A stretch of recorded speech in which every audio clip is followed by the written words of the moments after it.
Melbourne's sky had turned a dull shade of gray by late afternoon. A cold drizzle kissed the pavement as umbrellas danced on sidewalks. Emily Parker adjusted her trench coat, clutching her handbag tightly.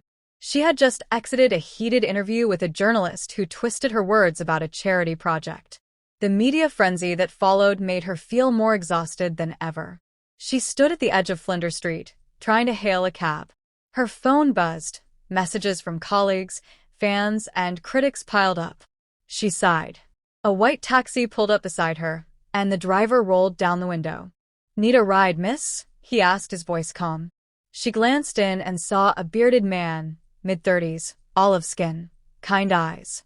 He wore a navy blue sweater over a collared shirt. Neat and respectful. "Yes, please," she said quickly, stepping in and shutting the door behind her. The driver smiled in the rearview mirror. "Where to?" "Albert Park. Lakeside Drive." He nodded. "You got it." As the taxi merged into traffic, Emily exhaled, finally feeling a bit of peace. The driver said nothing further, just soft music playing in the background, something classical with piano notes floating gently. After 5 minutes of silence, she spoke. "You're probably wondering why I look like I ran from a war zone." He chuckled. "Not at all. We all have those days." She smiled. "Fair enough. I just had a media ambush. I'm Emily Parker." Kareem's eyebrows lifted in the mirror. "The Emily Parker? The designer?" "That's me," she sighed. He looked thoughtful, but not starstruck. "You must be under a lot of pressure." "You have no idea." "I might," he said, eyes still on the road. "I was a journalist once back home in Lebanon." Emily straightened in her seat. "Really? What made you leave?" "War. Family. Life." The simplicity of his answer spoke volumes. Emily stared at him. "And now you're driving a taxi?" He glanced at her and smiled. "It's honest work. I meet all kinds of people. Like you."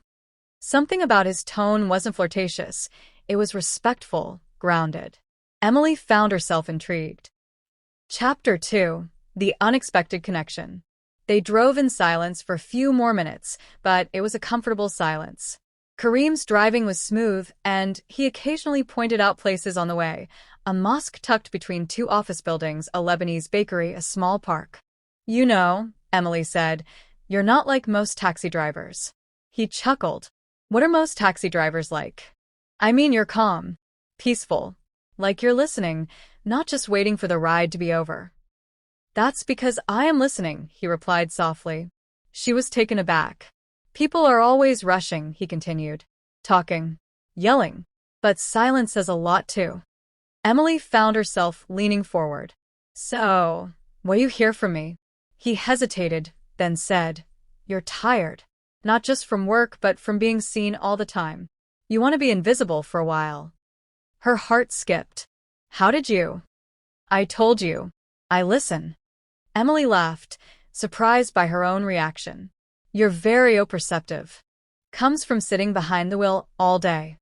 They reached Albert Park sooner than she wanted. As he pulled up to her building, Emily hesitated. She paused. "Can I ask your name?" "Kareem." "Thank you for the ride, Kareem. You made my day feel less toxic." He smiled. "Happy to help." She paid him, but he gently refused a tip. "You needed the ride more than I needed the money." As she walked into her building, she turned back once and saw his cab still parked, watching to make sure she got in safely. Something about that small gesture stayed with her. Chapter 3. Coincidence or Fate. 2 days later, Emily had another event. A gala. Another sea of fake smiles and camera flashes. She wore a sleek black dress and heels that pinched, her makeup perfect but her mood rotten. She called a cab through an app. When the taxi arrived, she opened the door and froze. "Kareem?" He blinked, just as surprised. "Emily." They both laughed. "I didn't know the app sent specific drivers." "Neither did I." "Twice in a row, huh?" "Maybe fate," Kareem said playfully. She got in again. "You're becoming my personal driver," she teased. "I charge extra for celebrity packages." This time, the ride was filled with laughter. They talked about his life in Lebanon, how he studied journalism but had to flee during the civil unrest. He talked about his mother, who still lived there, and his younger sister, who had married and moved to Sydney. Emily shared her struggles, how fame came with invisible chains, how people expected her to be perfect all the time. "I miss just being me," she admitted. "Before the followers. Before the cameras." "You're still in there," Kareem said gently. "She's just waiting to come out when it's safe." Those words stuck with her all night at the gala. Chapter 4. Something begins. They began to see each other more, sometimes by chance, sometimes by choice. Emily started requesting Kareem specifically through the app. He always came. One evening, as they drove through the city lights, she asked him, "Do you believe in destiny?" "I believe in timing," he said, "and people crossing paths for a reason. I used to laugh at stuff like that, but lately, I'm not so sure." They stopped at a lookout point over the Yarra River. "Want to get out for a moment?" she asked. He hesitated. "You're not worried someone will see us?" "I don't care right now," she said. They stepped out into the cool night air. The river shimmered, the city skyline glittering like a dream behind them. "You've changed me, Kareem," she said quietly. "I haven't done anything. You've listened. No one listens to me anymore." He looked at her. "Then let me keep listening." And he did. For hours, they talked by the river. Chapter 5. The First Touch. Weeks passed. Their connection deepened. Still, there was a respectful distance between them, a cultural boundary Kareem never dared to cross. One night, Emily invited him to a private charity dinner as her driver.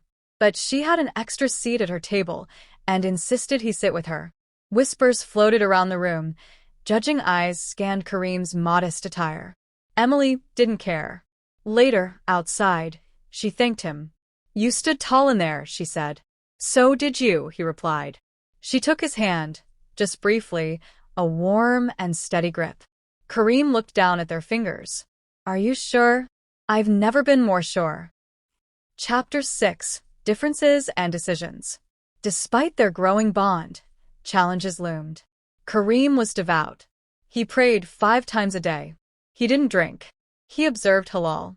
Emily respected it, but her world was very different. "People will judge us," she said one night. "My fans, your community." "They already are," Kareem admitted. "But what do you feel?" "I feel peace when I'm with you. I feel seen." He smiled. "Then we're already ahead of the world." Still, they had deep conversations about faith, about marriage, about whether love could bridge such different lives. "I don't want to change you," Emily said. "And I don't want to change you," Kareem replied. "I just want to grow with you."